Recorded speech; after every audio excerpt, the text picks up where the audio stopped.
दिसंबर 2000, जब दुनिया new year का इंतजार कर रही थी।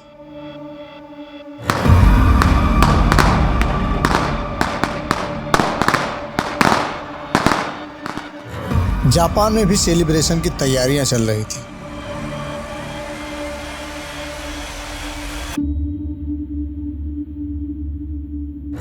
सेतागया टोक्यो में रहने वाली मियाजावा फैमिली भी उस शाम शॉपिंग के लिए बाहर निकली थी।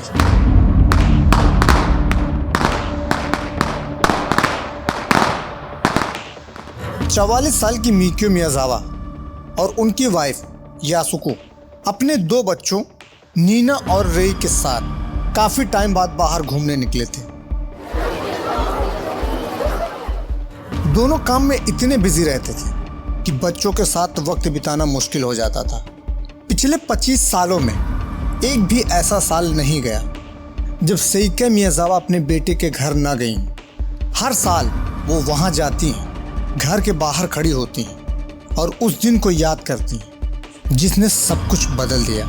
क्योंकि 25 साल पहले उस घर में कुछ ऐसा हुआ था जो सिर्फ ना एक फैमिली बल्कि पूरे जापान को हिलाकर रख दिया था।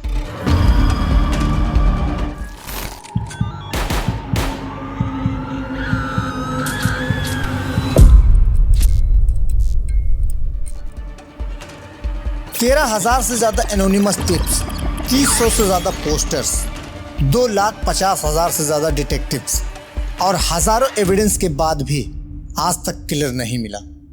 ये है मियाजावा फैमिली का अनसॉल्व्ड मिस्ट्री, जिसका आज तक ना तो कोई इंसाफ हुआ और ना ही ये पता चला कि किसने किया और क्यों किया। शॉपिंग के बाद फैमिली घर लौट आई।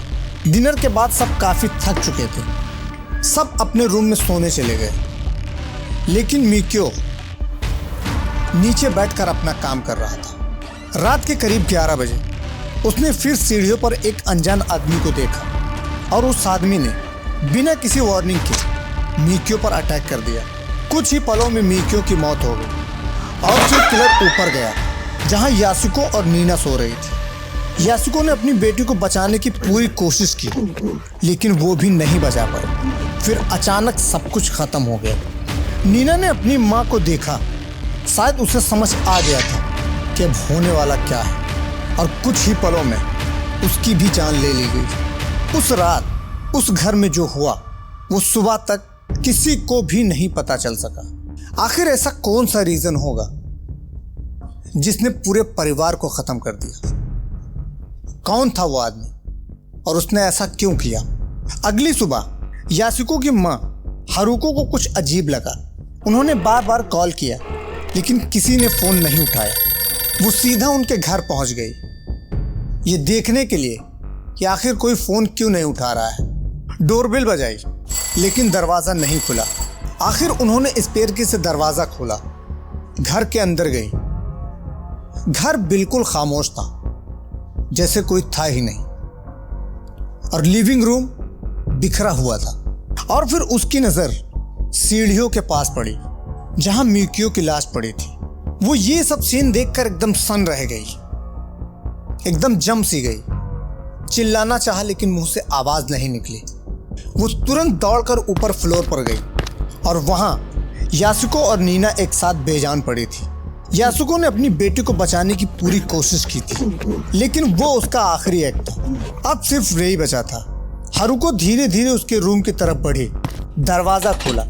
पहली नजर में सब कुछ नॉर्मल लग रहा था। उस पल उसको यकीन भी नहीं हो रहा था कि उसकी पूरी फैमिली खत्म हो चुकी है। पुलिस को बुलाया गया। जब ऑफिसर्स वहां पहुंचे तो उन्होंने भी ऐसा सीन पहले कभी नहीं देखा था। सबसे पहला सवाल ये कि किलर घर के अंदर आया कैसे? ना तो कोई उसकी फोर्स एंट्री और ना ही कुछ टूटा बिखरा। और फिर आता है एक शॉकिंग ट्विस्ट। घर के अंदर से कुछ भी चोरी नहीं हुआ था। ज्वेलरी, कैश, कार्ड सब अपनी जगह पर रखे हुए थे। इसका मतलब ये हुआ कि किलर का मकसद कुछ और ही था। इन्वेस्टिगेशन शुरू हुई। पुलिस ने टाइमलाइन बनाई और एस्टिमेट किया कि मर्डर लगभग 11:30 से 12:05 के करीब हुआ। एंट्री पॉइंट बाथरूम की एक छोटी विंडो हो सकती थी, लेकिन सबसे अजीब बात यह थी कि किलर ने घर के अंदर काफी टाइम बिताए। उसने खाना खाया, आइसक्रीम खाई, चाय बनाकर पी। घर के अंदर तरबूज के छिलके पड़े हुए थे। उसने बाथरूम भी यूज किया और फ्लश तक भी नहीं किया था। उसके फिंगरप्रिंट्स और डीएनए घर के हर कोने में मिले, जैसे वो जानबूझकर एविडेंस छोड़ रहा हो। लेकिन इतने एविडेंस के बावजूद भी आज तक उस किलर का पता नहीं चल सका। उसने अपने कपड़े, शूज और बैग भी वहीं छोड़ दिए। पुलिस ने उसकी प्रोफाइल बनाई। राइट हैंडेड, स्लिम बॉडी, लगभग 5 फुट 7 इंच हाइट और शायद एक यंग स्केटर। 緊張感、人間緊張感を持つとよく便、尿これ出すんですよ。用を足して流して拭かないのかな。どうなんでしょうかね。これズボンにくっついてるかもしれないね。ガサツな人間なんですかね。普通ではないですよね。 लेकिन ये सिर्फ एक गेस था और फिर केस और भी कंफ्यूज होता चला गया। उसके बैग में मिली सैंड नेवाडा डेजर्ट यूएसए से मैच हुई। उसके शूज जापान में मिलते ही नहीं थे, बल्कि वो साउथ कोरिया के थे। और थ्योरी बनी कि किलर फॉरेनर हो सकता है, साउथ कोरियन या मिलिट्री बैकग्राउंड का। लेकिन यहाँ कोई सॉलिड प्रूफ नहीं था। और फिर यहाँ 100 दिन के बाद एक और अजीब चीज हुई जिसने सबको और भी कंफ्यूजन में डाल दिया। घर के पास एक जीजो स्टेचू मिला जो बुद्धिस्ट प्रोटेक्टर ऑफ चिल्ड्रन माना जाता है। 20 किलो का ये स्टेचू किसी ने वहां रखा था। क्यों रखा, किसने रखा, इसका कोई पता नहीं। लेकिन डीएनए रिपोर्ट ने और भी कंफ्यूजन बढ़ा दिए। किलर एक मेल था जिसका जेनेटिक बैकग्राउंड मिक्स था। मदर साउथर्न यूरोपियन और फादर ईस्ट एशियन लाइनेज से। ये कॉम्बिनेशन जापान में रेयर था, लेकिन साउथ कोरियन में कॉमन था, जिससे ये थ्योरी स्ट्रांग हुई कि किलर साउथ कोरिया का था। आज 25 साल के बाद भी ये केस हल नहीं हुआ। घर सील हो चुका है और लोग उसे हॉन्टेड स्पॉट कहते हैं। लेकिन हर साल सेइकिया मियाजावा वहां आती हैं और फ्लायर्स डिस्ट्रीब्यूट करती हैं अपने फैमिली के लिए, जस्टिस के लिए। इतने सारे क्लूज होने के बाद भी किलर जैसे हवा में गायब हो गया हो। जहां तक मुझे ये लगता है कि ये क्रिमिनल कोई नॉर्मल क्रिमिनल नहीं था। ये एक ट्रेंड और प्रोफेशनल था जिसे ये पहले से पता था कि पुलिस को कैसे कंफ्यूज करना है। शायद वो वापस भी आया हो और उसने ही जीजो स्टेचू रखा हो। लेकिन अभी भी सवाल वही है, क्यों? आखिर उस फैमिली की गलती क्या थी? क्यों इतनी बेरहमी से एक पूरी फैमिली को मार दिया गया?